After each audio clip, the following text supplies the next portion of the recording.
Hi, I'm Florence Theriault, and I'm here to talk to you today about an extraordinary one-owner collection of Madame Alexander dolls.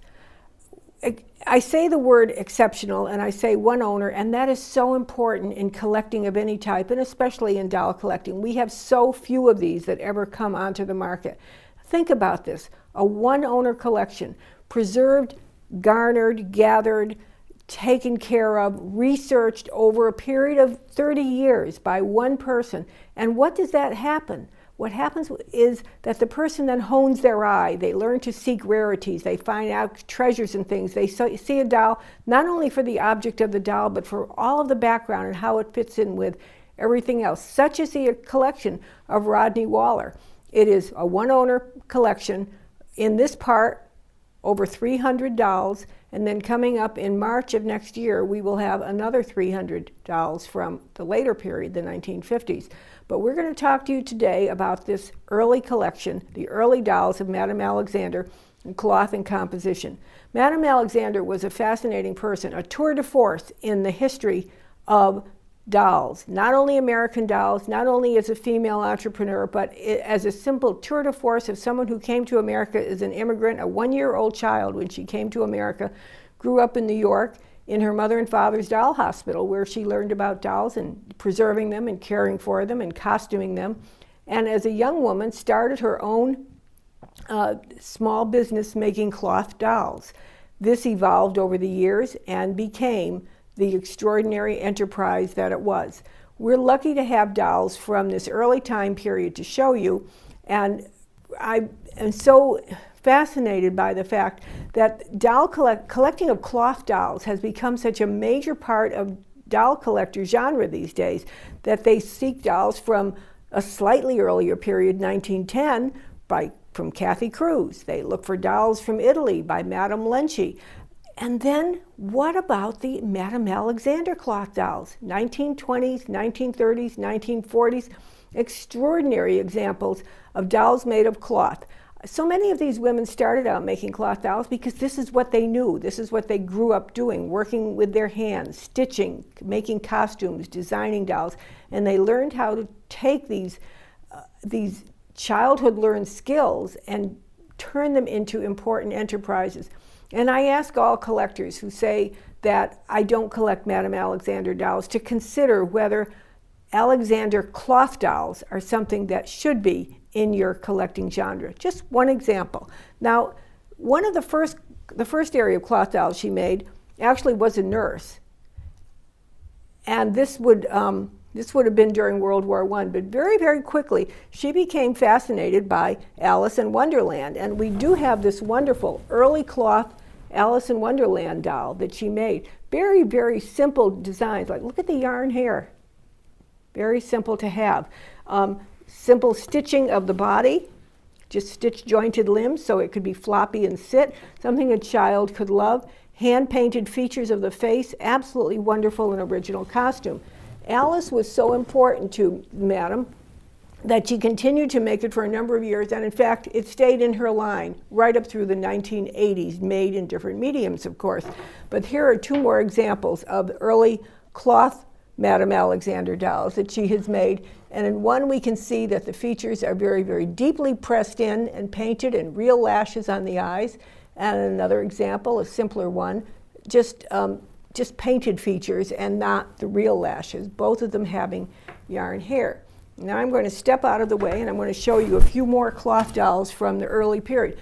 Madame Alexander loved books. She loved books, she loves film, she loved culture, she loved opera. All of these phenomenon were reflected in her dolls over many, many years. And one of a classic American book, I don't know, when I think about her and I think of some of the things she does, my mind soars into different places and I try to figure out what brought her to that. What was her thinking? How did she get there? Why did this young Russian immigrant girl become so enamored with the classic American girls' novel, Little Women? But she clearly did, because she made Little Women dolls, again, through her entire years of production. And here are examples of her early cloth American dolls. This is a complete set, all four of the girls, and extraordinarily, every one of them still has not only its original costume and its original tag and original hairstyle, but still has the original box. Well, she not only loved Little Women, but she loved the novels of Charles Dickens. And she made many dolls representing his heroic children, ranging from David Copperfield to Oliver Twist to Emily to all of the other wonderful children from those series.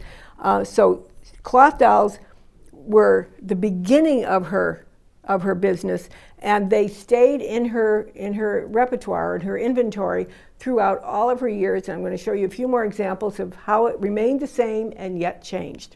So as Madame Alexander continued on with her cloth doll line, I want to think that she had more fun with her cloth dolls than with any other dolls, because there are so many little imaginative quirks and construction details and background stories of them that they are just fun. Like, for example, this is just a wonderful bunny, this velvet bunny, and her name, she was marketed as Dottie Dumb Bunny, which, what a name. And I tried to figure out, who was that? Why did that name ever come up? And I'm searching and searching on the internet and going back into old newspapers and all, and the closest thing I could come up with was in 1920, I think 1924 or 1928, the Brooklyn Eagle had a thing where they have children's stories, and they had a children's story about a Dottie Dumb Bunny. And I love this thing that the one story, one weekend, she went to visit her aunt and uncle who were named Mr. and Mrs. Flannel Rabbit. So I don't know if Madame had any connection with this story, or if she just happened to read about it herself, or somebody mentioned it to her and that's what she named her bunny. I don't know. It just makes me laugh every time I look at this. And from a collector's point of view, when you care about things like preservation, construction, rarity, look at this piece and look at how unbelievably preserved it is. It's absolutely wonderful. It's all velvet with these big black shoe button eyes and the wonderful whiskers. The costume is original. It's absolutely extraordinary. Now, Madame also continued to make, it was later on in like the late 40s, 1951, she introduced her series called her Posy Pets. And they were basically humanized animals. She would take animals like a rabbit, a bear, a kitten, and make them with these floppy legs, and then wonderful, like, look at the little felt, look at her eyes in this example. She has these like petal eyes with purple on an overcoat of pink, and then a little black shoe button velvet centers. And then this wonderful, fanciful dress, and look at this bonnet. Just look at that bonnet. Imagine doing that with these wonderful little Posy Pet series. They were just extraordinary.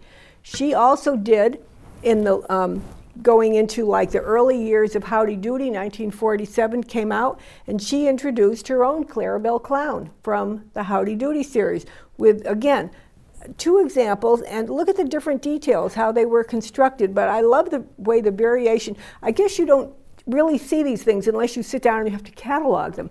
And then you start noticing, okay, the purple tufts of hair, the pink pom-pom nose, the turquoise eyelids, and then the lighter green under eyes, and then the pink blush and the heart-shaped lips. In fact, there are double-tiered heart-shaped lips, ruffled collar, all of these wonderful details.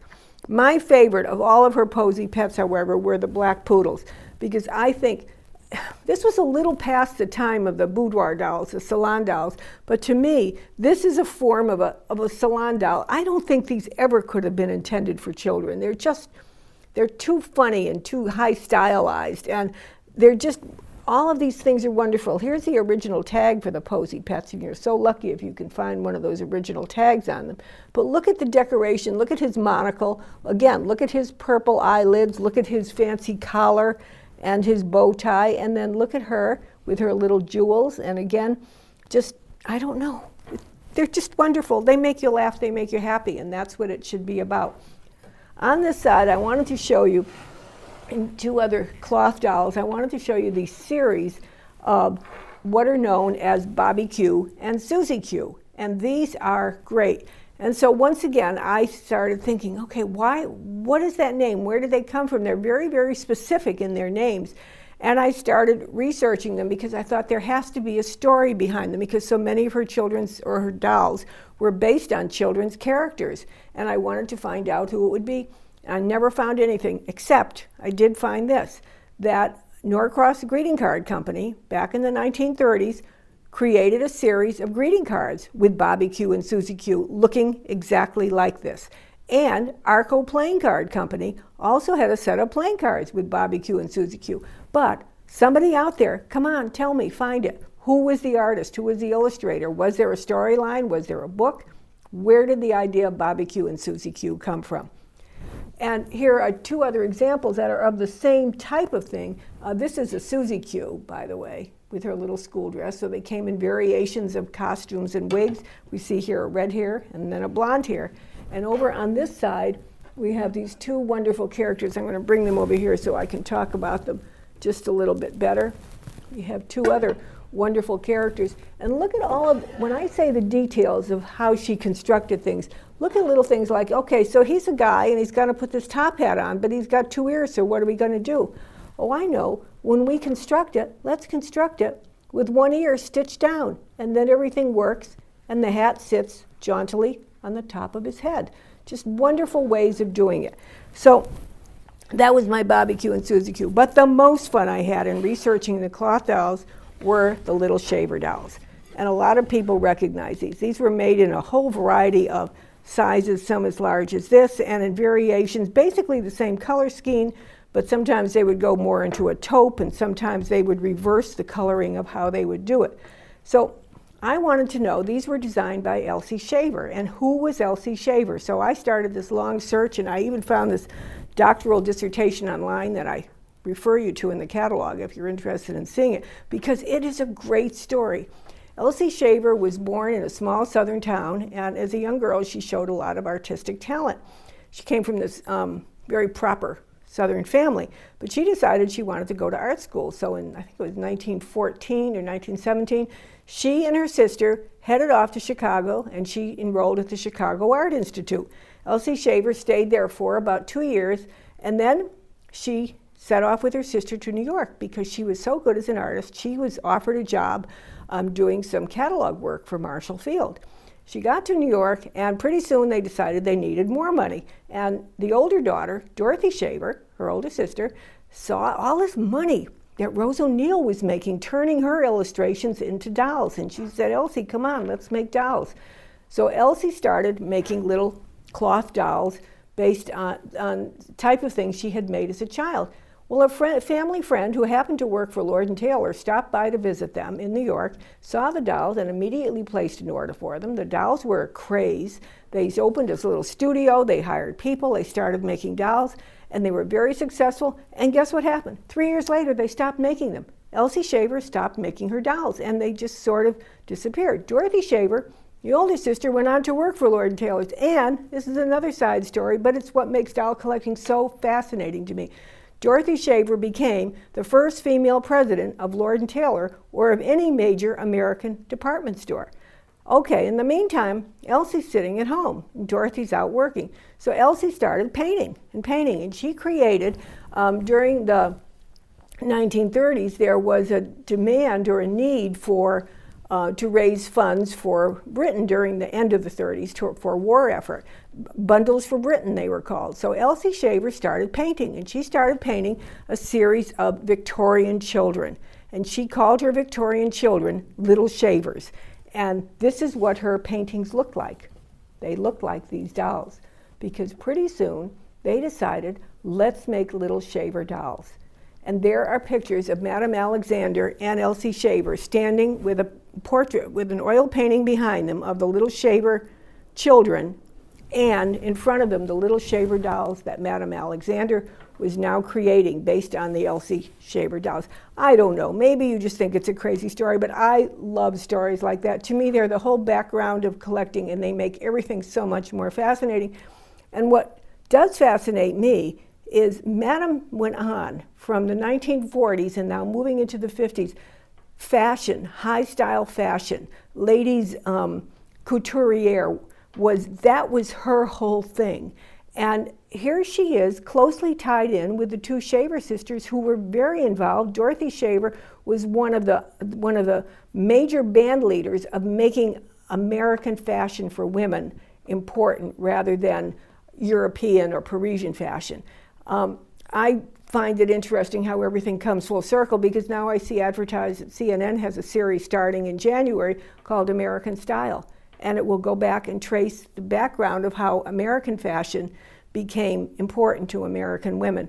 And I say these little shaver dolls are kind of the symbol of it all. There it is, I rambled, but I think it's interesting. And then, on my finale on the cloth dolls, I want to show you two dolls that will take us to the next category. Although these were made a bit earlier than the other ones I have just shown you, these were made in the early 1930s, I am going to show you two early celebrity dolls, which was another category of doll making that remained important to Madame Alexander her entire doll production years. And we have here Katharine Hepburn, and this truly is in the category of boudoir or bed doll. And it was a portrait doll of Jeanette MacDonald in her role as Babby. And we have here the little tag showing it. And if you see Katharine Hepburn and you think about that image she always had of sort of like that sideways, saucy kind of look, this doll, it's a caricature indeed, but it absolutely is Katharine Hepburn, and is probably the only one known. And then we have another example of one of the cloth celebrity dolls she made, again in the mid-1920s, and this is Jeanette MacDonald, famous Jeanette MacDonald actress, and she is portraying, here's her tag, Madame Alexander presents Jeanette MacDonald as she appears in MGM's feature, Rose Marie. So here we have two early celebrity dolls by Madame Alexander, and that will take us to the next part of our video.